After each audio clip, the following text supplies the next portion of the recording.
金武一时，日本人气名模老袁由里以 Tube Top 性感裙打扮出席了在铜锣湾举行的某品牌宣传活动。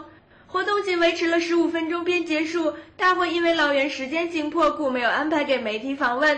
不少粉絲手持日文的應援牌到場，顯得十分專業。エビちゃん、こんにちは。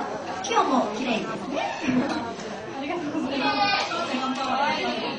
老袁当场展示了自己设计的丝袜，后面看来像是圆点图案，前面看是心形图案，十分女性化。据悉，老袁最近为日本一時裝雜誌擔任專屬模特，也會參與絲襪、耳環、手袋的設計。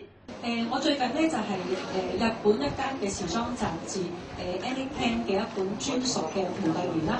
咁除此之外咧，除咗模特員嘅工作之外咧，咁我都設計緊啲絲襪啦，或者係睇啲雜誌啦。咁亦都睇下大家現場有啲乜嘢係可以俾我吸引到嘅咧，咁我都會去設計嘅。絲襪咧，如果大家睇嗰個圖案咧，咁就比較女性中意嘅一個圓形嘅圖案嚟嘅。咁全部都係一個圓形嘅設計。